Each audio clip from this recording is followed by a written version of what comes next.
सम्मान देना है तो हमको सोने से मोड़ना पड़ेगा। सोना सबसे बैड इन्वेस्टमेंट है।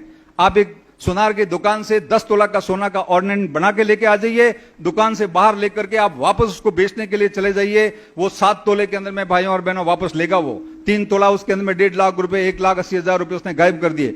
कैसा वो तो काटो काटना पड़े सा और तुम्हें पाछो लेवा जो मन तो करना पड़े।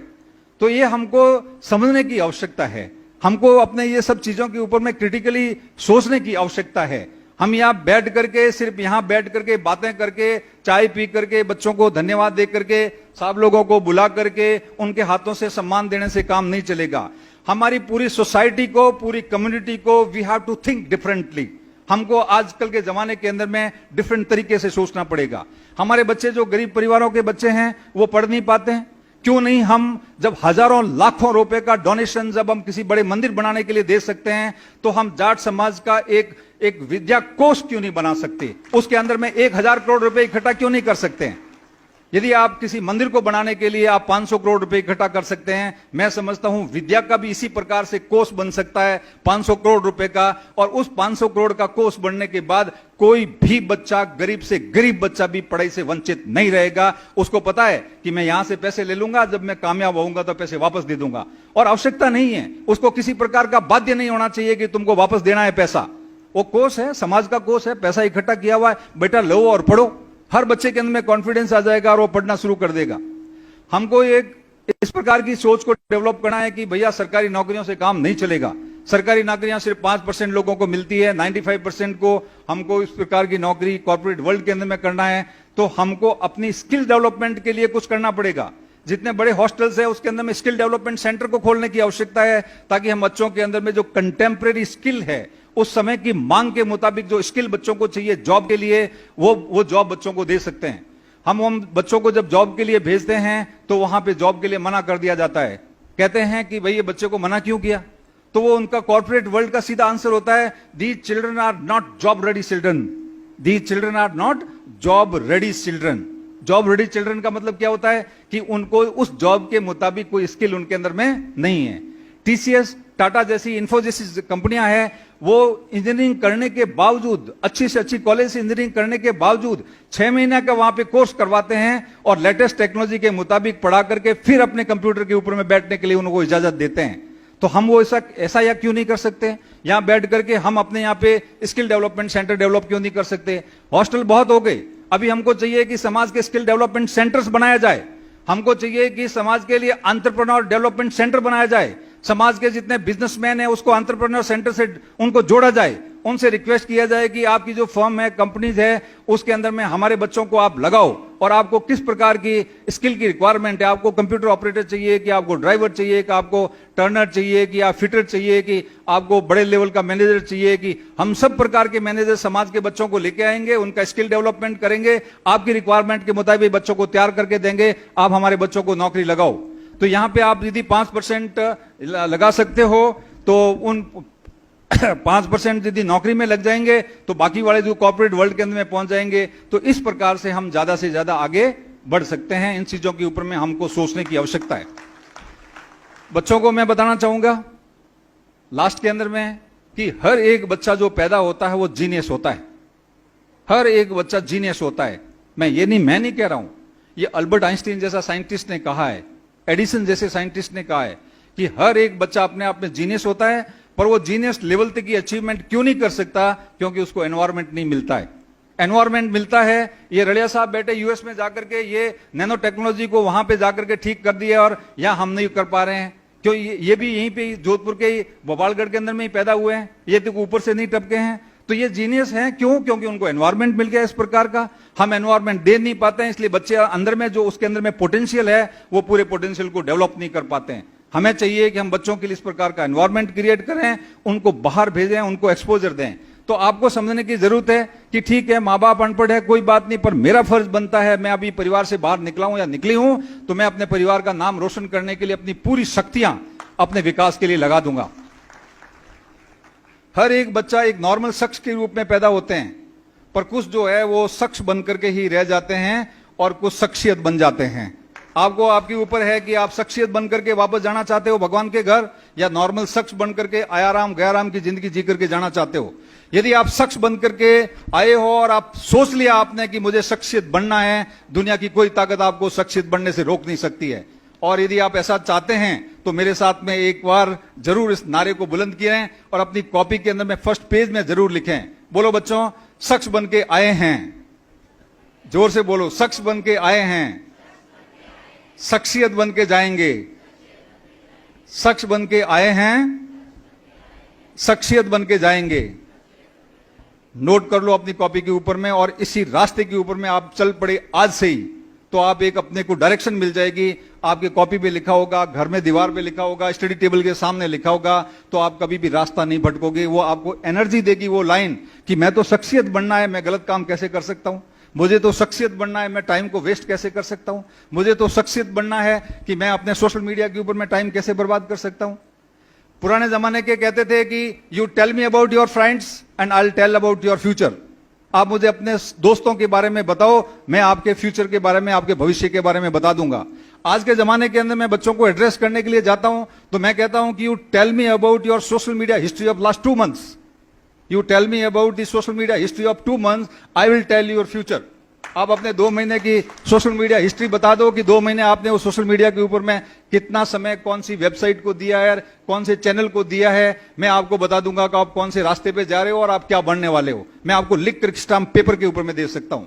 Unless you change your critical thinking, आज अपने विचारों को जब तक बदली नहीं करेंगे, हम उस विचारों को बदली करके उसके ऊपर में एक्शन लेना शुरू नहीं करेंगे, तब तक हम कोई बदलाव नहीं ला पाएंगे। हमें चाहिए कि हमें इस प्रकार के बदलाव लाने के लिए हम अपने सोच विचार को बदली करें और उसके ऊपर में एक्शन प्लान बनाएं, तब जाकर के समाज आगे बढ़ सकता है। इसी के साथ साथ में मैं जहां भी जाता हूं एक मृत्यु भोज के कैंपेन चला रखा है कि मृत्यु भोज जो नहीं खाना चाहते हैं, ठीक है, समाज के अपने नियम होते हैं, बुजुर्ग होते हैं, उनको हम उनका निरादर नहीं कर सकते हैं। समाज की परिपाटी को चेंज करने में बहुत टाइम लगता है। आप पूरे गांव को एक साथ में बदली नहीं कर सकते, परंतु आप अपने खुद को तो बदली कर सकते हो।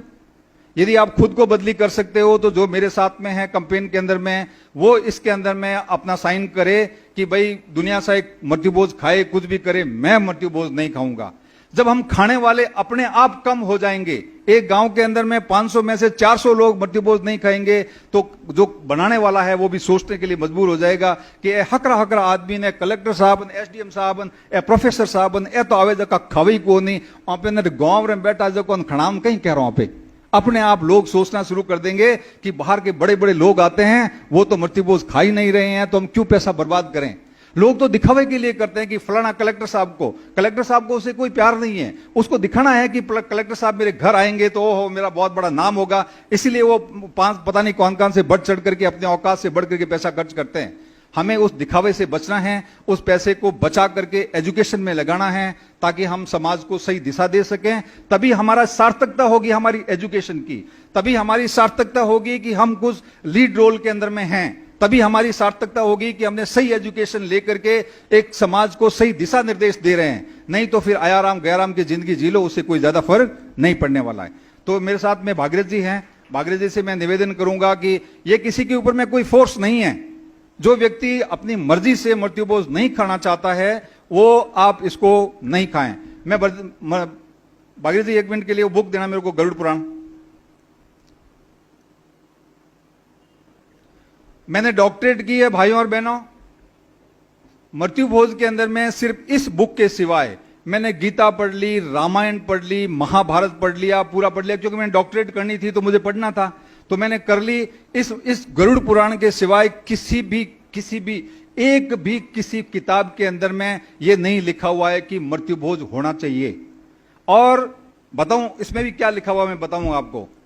और सब जगह शास्त्र ये कहते हैं कि अंतिम संस्कार, मरने के बाद जब हम उसको दाग दे देते हैं तो उसको अंतिम संस्कार कहते हैं।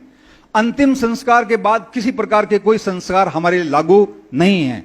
जब हमने अंतिम संस्कार ही कर दिया उसका, तो ये कौन से संस्कारों की बात कर रहे हैं कि हम 12 दिन तक वो हलवा पूड़ी और पता नहीं क्या क्या चलाते आ रहे हैं घरों के अंदर में। गरुड़ पुराण ये कहता है कि 12 दिन तक जिस व्यक्ति के घर के अंदर में डेथ होती है उस घर के अंदर में पानी भी नहीं पीना चाहिए। गरुड़ पुराण कहता है उस घर के अंदर में पानी भी नहीं पीना चाहिए। और 13वें दिन जब हम पूरे इकट्ठे होकर के अपने अपने घरों से राशन लेकर के उस घर के अंदर में चूल्हा वापस प्रज्वलित करना चाहिए, ये 13वें दिन, और 13 ब्राह्मणों को भोजन कराना चाहिए, ये इसके अंदर में लिखा हुआ है। अब वो 13 ब्राह्मणों के लिए भी जो मॉडर्न टीपाकार है, जो इसकी सर्वे करते हैं, या जो पढ़े लिखे जो ब्राह्मण हैं या जो भी लोग हैं, वो कहते हैं कि ठीक है, कोई गरीब आदमी है तो 13 ब्राह्मण को भोजन नहीं करा सकता, तो एक ब्राह्मण को भोजन करा दो, ये इसके अंदर में लिखा हुआ है। और फिर भी हम उसको पता नहीं किस प्रकार की हम जो है ना पुराने सिस्टम का या पुराने वो हमारे तरीकों का, या कहते हैं कि हमारे पौराणिक सिस्टम चला रहा, उसके ऊपर में वो हम उसको पकड़ करके बैठ गए। कहां था, मैं 57 इयर्स का हो गया हूं, मैंने अपने गांव के अंदर में ये खाटा खींचड़ा खा करके भी मौत के ऊपर में और देखा है। खाटा खींचड़ा खा करके बारातें चढ़ जाती थी, लोगों के पास पैसे नहीं होते थे तो कहां से आते थे। उसके बाद स्लोली वो लापसी शुरू की, तो वो लाठी गुड़ की, वो काला सा गुड़ आता था, उसकी लापसी बनाते थे। उसके बाद में फिर गुड़ डालना शुरू किया, उसके बाद चीनी डालनी शुरू की, उसके बाद गुड़ का हलवा शुरू किया, उसके बाद चीनी का हलवा शुरू किया, उसके बाद में फिर नुक्तियां और वो शुरू कर दी, उसके साथ पुड़ियां शुरू कर दी। और अभी तो कहीं कहीं जगह पे ऐसा देखा जाता है कि 12 दिन तक एकदम प्रॉपर एकदम टाइप मीनू होता है, डिजिटल कार्ड इश्यू होते हैं, उस मीनू के अंदर में लिखा जाता है फर्स्ट डे ये भोजन, सेकेंड डे ये भोजन, 12वें दिन ये भोजन। हमें कहां जा रहे हैं, किस डायरेक्शन में जा रहे हैं? इसका मतलब हमारे अंदर में कुछ वो है नहीं जो हम सोच विचार कर सकें। हमें पता ही नहीं है कि हमको किस मानव संसाधन के अंदर में वैसा विकास करने के लिए पैसा मानव संसाधन के विकास के लिए लगाना पड़ेगा। यदि मानव संसाधन में नहीं लगाओगे तो हमारा कोई कल्याण होने वाला नहीं है। तो मैं भागीरथी से निवेदन कर दूंगा कि ये डायरी जो 4-5 डायरियां हैं, वो उनके बीच में जहां भी आप ये सम्मेलन खत्म होने के बाद जब भी बच्चियां जो बुजुर्ग भाई बहन हैं वो जो साइन करना चाहें जरूर साइन करें, ताकि हम इस कैंपेन को आगे चला सकें। सोशल मीडिया, ये पर्ची आप जब रेड पर्ची अपने पास लोगे तो फेसबुक के अंदर में या सोशल मीडिया के अंदर में इसको जरूर लिखें कि मैंने आज से मृत्युबोध करना छोड़ दिया है, ताकि दूसरे लोगों को भी पता लगे। सोशल मीडिया बहुत पावरफुल है आज के जमाने के अंदर में, लोगों के पास मैसेज जाएगा, उस मैसेज के माध्यम से लोग देखेंगे कि हाँ ये बहुत गलत आदत है, इसलिए अच्छे बड़े लोग इसको छोड़ रहे हैं, तो बाकी लोग भी इसको छोड़ने के अंदर में आगे आएंगे। भाइयों और बहनों, मैंने आपका ज्यादा समय ले लिया। मैं साहब को, जाखड़ साहब को और आप सभी को बहुत बहुत धन्यवाद देना चाहूंगा कि मुझे इतने लंबे तक आप लोग बैठ करके सुना और मुझे यहां बुलाया, बहुत सम्मान दिया। बहुत बहुत धन्यवाद, मेहरबानी, शुक्रिया। बहुत बहुत धन्यवाद सारण साहब। मैंने कार्यक्रम के शुरुआत में एक बात कही थी कि ये महज पुरस्कार वितरण समारोह